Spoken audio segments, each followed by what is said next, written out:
It's Felixstowe Radio Breakfast. Good morning then, it's Daniel Morley here. Hope you're all good today. Right then, welcome to Friday. And speaking of Friday, it wouldn't be Friday unless we got this guy on the radio. Tommy, happy Friday to you, fella.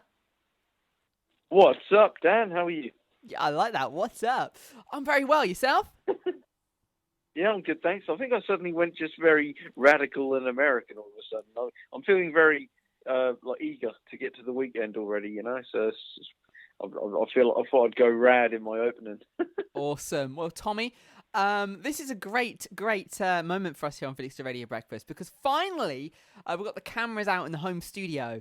And normally you would be right here beside me and you two would be in the shot. But unfortunately, we can't. As you know, Tommy, after these air on the radio, we stick them on YouTube so people can listen again. And now you can do more than just listen again. You can watch too. But anyway, right here, right now, on the radio, let's get to it. What have you got for us today, Mr. Tommy? Okay, so for it's a bit of a throwback to October month for us for tonight because it's or for today even. Getting ahead of yourself. Depending on when people are listening. So it's a bit of a throwback to October month because for those who don't remember, we just spoke about horror movies for the whole month. For the whole month, we did, yeah. We went all the way from What We Do in the Shadows to, I think we touched upon Van Helsing, and did we talk about Scooby-Doo as well? We did. Yeah, we did. We went through quite a variety, but for today, I would like to talk about my all-time favourite horror movie, and it's called Scream. Scream? Yeah, I've heard of Scream. So it was made in 1996, rated 18 in the UK. I'm not a huge fan of horror movies, but damn, this movie is easily my favourite one. Wes Craven really proved he still had it over 10 years after the release of his most well-known horror movie, which is A Nightmare on Elm Street. Don't know if you've heard of that, Dan? No, I haven't heard of Nightmare on Elm Street. That's the one with Freddy. You know, the one with Freddy Krueger, like the guy with the knives on his hands. Oh no, I've seen the character. Is he in the Marvel films? Yeah. No, that's Wolverine. You're thinking right, Wolverine. No, I'm thinking of Wolverine. Yeah. Shows how much you steer away from horror movies, and rightly so. Yeah, that's scary. This film completely reinvented the horror genre and brought elements of self-awareness and modern, well, for the 90s modern anyway, tropes for the audience to relate to. The story centres around Sydney, a teenage girl whose mother was brutally murdered the previous year and is now being stalked by the infamous Ghostface killer, whom is suspected of killing her mother too the previous year. I have met Neve Campbell in person, who plays Sydney, and she's a great person in real life, and she's very down to earth. And I really like the way she really brought this heroine character to life because she actually kicks a lot of butt in the film and actually defends herself against the killer instead of just being like a useless scream queen, as it were.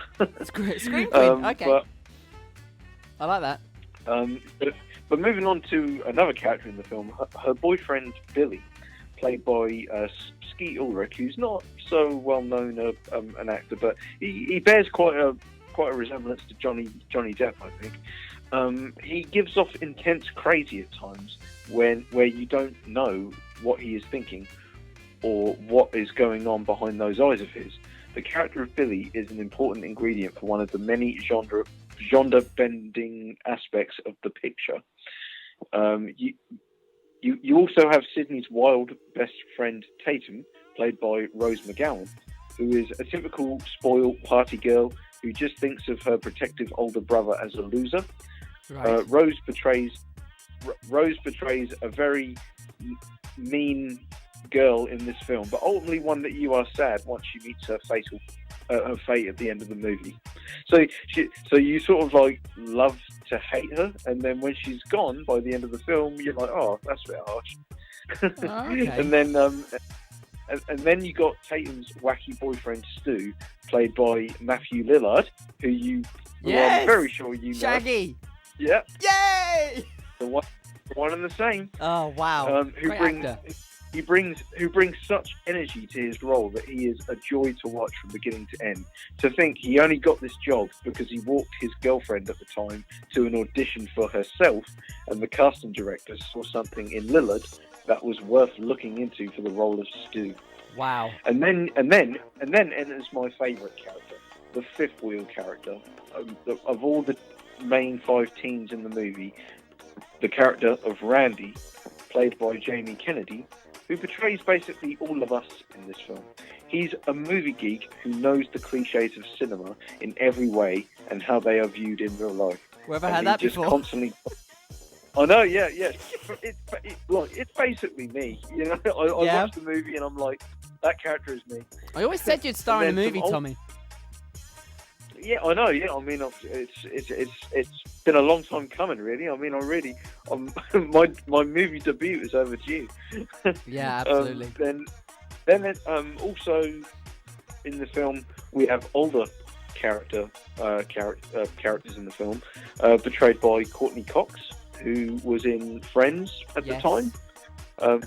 Yes, she played. Who did she play? Monica. She played Monica. Monica. In Yeah. Friends, So she was already like very well known because this was '96. So Friends was literally just kicking off at that point. So like she was very much at her height of fame at that point. And David Arquette portrays So Courtney Cox and David Arquette portray Gail Weathers, the reporter, and then also the deputy officer, and also Tatum's brother, Dewey, who bring their own flair of mystery and magic to their roles. That's the joy of this film, because it's a big whodunit. Who is the killer behind that mask? You know, there's so many different routes that it can go around. The twists in this film are beyond surprising. The soundtrack is eerie as well as filled with pop singles, and there is not one weak link in the cast.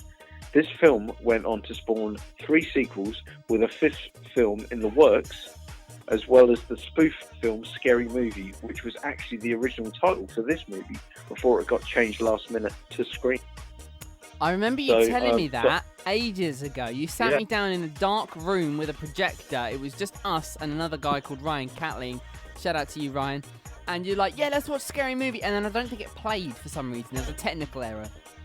But you were going to show me, and you told me about it instead because we couldn't watch it. I remember that. Yes, I did. I remember Scary Movie. I'd like to sit you down for Scary Movie because it's just a spoof. It's a comedy. It takes the mickey out of horror movies, so it's really, really funny. So that's something you might want to check out if you can, Dan. But we'll to see. close, this is a horror film I can watch on repeat again and again. It has great character development, unique twists, and a horrific realization that makes you think, Jesus, that could actually happen in real life. Oh, if some horror fanatic nutcase just got a costume and started going on a killing spree, which is a very terrifying thought. Let's be honest, scarier than any ghouls, demons, or monsters that horror films spring from their haunted vaults today. And that's how I'd end on. Yeah, wow. But considering this is my all-time favourite horror movie, there's no other way to paint this. I've got to give it 5 out of 5. Wow. To hear you, a non-horror movie fan, give something a 5, it's got to be worth a watch, right?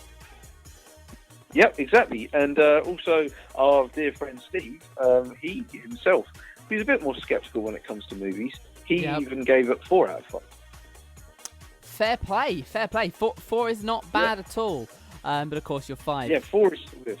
Of course, yeah. Even better. But as opposed to my 5, I had to award it the highest because it's just that good of a movie. And it's not just a pure horror. There's comedy elements to this because it's a very genre-bending movie because it turns the tropes. It's them. They know they're in the settings of a horror movie, so they're referencing all these other movies that have come out in real life. So we can just relate entirely to it, Awesome. And that's just something that's very, very enjoyable to watch. Well, Tommy, thank you very much for that. I look forward to hearing what you've got next week. And Yeah, we'll continue. We'll continue on with your movies. Of course, as I mentioned earlier, you can watch this review again on our YouTube channel. You can find links to that on our website, felixstoweradio.org.uk/breakfast. Well, Tommy, have yourself a great weekend, and thank you very much once again. You too, Dan. Stay safe, and everyone as well. Stay safe.